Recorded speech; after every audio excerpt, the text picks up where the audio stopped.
Bonjour chers auditeurs de l'ODJ Média, notre chroniqueur invité, Moustapha Sehimi, partage son avis et sa réflexion dans un article qu'il a intitulé « Maroc, un statut d'État pivot », qu'on écoutera ensemble dans ce podcast. Notre politicien ouvre sa réflexion de la manière suivante. Dans la reconfiguration continue qui s'opère dans le système international, le Maroc est arrivé durant un quart de siècle à se hisser à un rang particulier dans la région et le continent. Un statut d'État pivot. Cette notion d'État pivot appelle tout d'abord des précisions.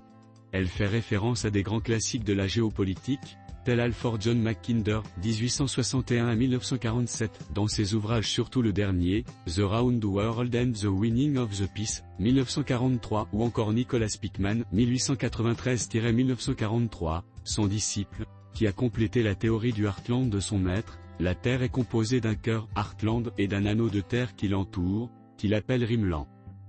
S'il conserve les mêmes catégories spatiales que lui, il assure que le pays qui possède le Rimland peut contrôler le Heartland, et donc le monde. De ce point de vue, la zone pivot est le Rimland, soit la région intermédiaire entre le Heartland et les mers riveraines, et c'est là que se jouerait le vrai rapport de force entre la puissance continentale et la puissance maritime. Notre chroniqueur invité enrichit son discours ainsi. Le pivot réunit, en rendant dépendant ce qui ne l'était pas, et articule aussi en ce qu'il provoque un mouvement contrôlé. Et la contiguïté des ensembles géopolitiques, aujourd'hui les États-Unis, la Russie et la Chine, imposent mécaniquement une zone intermédiaire, des confins, des États tampons baptisés États pivots. Il faut parler d'États tampons, parce qu'ils sont rarement uniques, c'est en effet un chapelet dont la granularité garantit la fonction d'intermédiaire contrôlable. Qu'en est-il dans la région et dans le continent ? L'approche américaine se concentre sur des États pivots pour faire face à des risques d'influence et d'incohérence vis-à-vis du monde en développement. Elle priorise la stabilité, jugée comme étant primordiale pour la sécurité mondiale. Cette option stratégique découle directement de l'après-guerre du Golfe contre l'Irak, et prend en compte la nécessité de la sauvegarde des intérêts américains dans le monde. Dans l'espace maghrébin et méditerranéen, Washington a conceptualisé en particulier l'intérêt géopolitique pour un pays comme l'Algérie. De larges secteurs de coopération se sont ainsi développés avec ce pays. Mais aujourd'hui, l'Algérie des généraux accuse une décote géostratégique et politique par suite de plusieurs facteurs cumulatifs, perte d'influence à l'international, déficit démocratique, absence de leadership du président Tebboune, à telle enseigne que le rôle d'État pivot de ce pays n'est plus bancable pour Washington. Ailleurs, en Afrique du Nord, l'Égypte du maréchal Sissi arrive encore à conforter ce même statut d'État pivot, partagé peu ou prou dans la région par l'Arabie Saoudite et les Émirats Arabes Unis. En Amérique latine, il faut mentionner le Mexique, en Asie, l'Indonésie, le Pakistan et la Turquie, et en Afrique, outre le Maroc, le Nigeria et l'Afrique du Sud tiennent ce rôle. Avec le Maroc, le processus d'éligibilité au statut d'État pivot s'est déployé depuis une vingtaine d'années. C'est en 2003 que deux grandes inflexions bilatérales entre Washington et Rabat ont mis en place un socle, devant conforter et consolider des relations déjà étroites. La première est celle de l'octroi, en 2004, du statut d'allié majeur non membre de l'OTAN. Un rehaussement qui, dans la région, n'a été accordé qu'à la Tunisie, l'Égypte, la Jordanie, Israël et tout récemment au Kenya.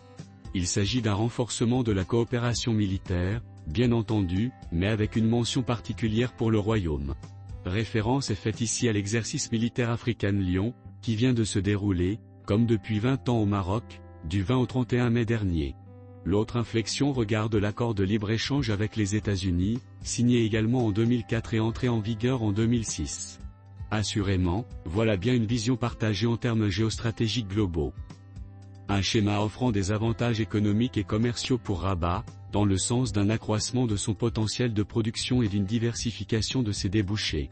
Dans cette même ligne, il faut noter qu'à ce jour, le Maroc totalise 54 accords de libre-échange couvrant une centaine de pays, avec un marché potentiel de plus d'1 milliard de consommateurs. L'auteur termine son article en ces termes.